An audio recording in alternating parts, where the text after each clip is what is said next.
Hər vaxtınız xeyirli olsun, dəyərli izləyicilərim. Kanalıma xoş gəlmisiniz. Mən bugün də samsa bişirmişəm. Fərqli üsulla. Deməli, kiçik samsalardır, balaca, 2 diş dəmlik hardasa. İçi soçnudur, çünki qovrulmuş ət deyil, çiğ ətinə bişirmişəm. Üzü də xırçıltılı, çox dadlıdır. Əziz izləyicilərim, güman edirəm ki, siz də bişirib bəyənərsiniz.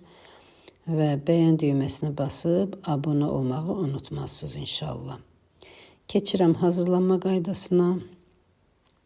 Una, duz əlavə eləyib qatışdırdım. Sonra qaynar su. Bir daha deyirəm, qaynar su ilə xəmiri yoğurdum. Çox qəşəng xəmir alınır. Əvvəlcə qaşıqla qatışdırıram, çünki su qaynardır. Toğdan düşəndən sonra əlimlə yoğurdum. Deməli, çox qəşəng görürsünüz necə qəşəng xəmir alınır.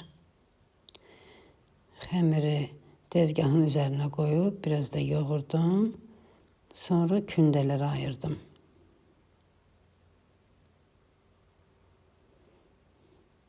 Kündələri tutub bir 5-10 dəqiqə gözlətdim. İndi isə qaba kərə yağı ilə, duru yağla, mən zeytun yağı işlədirəm. Duru yağla, zeytun yağı ilə kərə yağının qatışığını əlavə elədim qaba və ayırdığım kündələrin hamısını bir-bir yayıb, tam yaymıram, yəni biraz açıb, həmən yağı yerləşdirdim. Elə eləyirəm ki, xəmirlərin hər tərəfi yağlansın.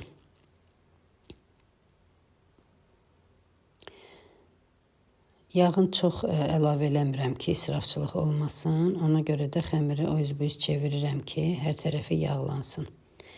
İndi isə içliyi hazırlayıram. Deməli, ət maşının iri gözündən keçirtmişəm. Xırda-xırda doğramaq da olar. Və soğanı da xırda-xırda doğrayıb qatdım ətə. Bir də ki, duz, istiot və cirə əlavə eləyib qatışdırdım. İçliyi qoydum kənara. İndi isə yağın içində olan kündələrdən birini götürüb, deməli, stolun üstündə yayıram. Yəni, əlimlə çəkə-çəkə nazilləşdirirəm. Arada biraz yağ da vururam ki, deməli, xəmir yağlı olsun. Yağlı olmasa, yapışacaq pişəndə bir-birinə, vərəqləri bilinməyəcək. Ona görə də yaxşı yağlanmalıdır ki, bişəndə xəmir, yəni samsanın xəmiri, yəni qəd-qəd olsun da, yapışmasın bir-birinə, vərəq-vərəq olsun. Əlimlə bu cürünə hər tərəfinə qəlin yerlərini çəkərək nazilləşdirirəm.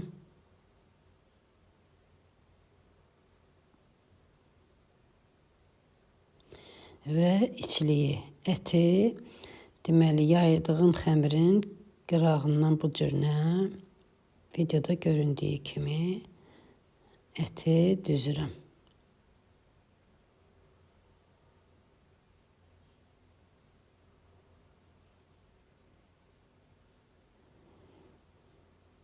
Videoda göründüyü kimi, deməli, xəmirin kənarını ətin üzərinə gətirib, deməli, rulet şəklində bururam.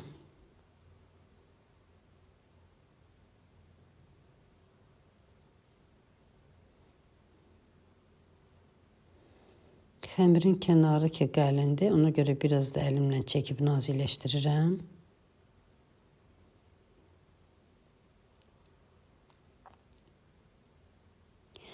Deməli, rulet halında alınan xəmiri göründüyü kimi böldüm. Hardasa 2-3 barmaq nazilliyində, enində və baxın, videoda necə göstərirəm.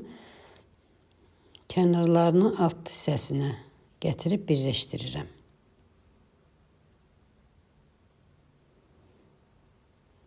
Deməli, kənarlarını elə birləşdirirəm ki, ətlər çıxmasın. Yaxşı birləşdirmək lazımdır ki, bişəndə də ətin soku, yəni çıxmasın üzə.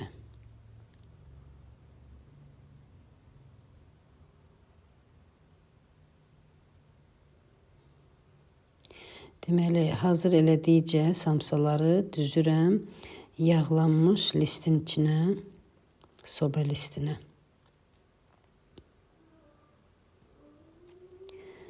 Və üzərinə yumurta çəkirəm.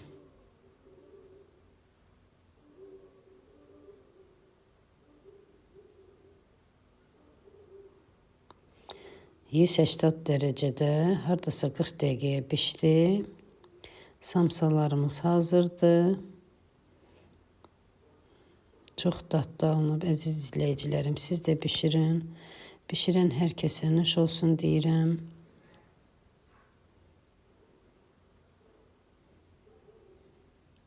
Sağ olun, sağlıqla qalın.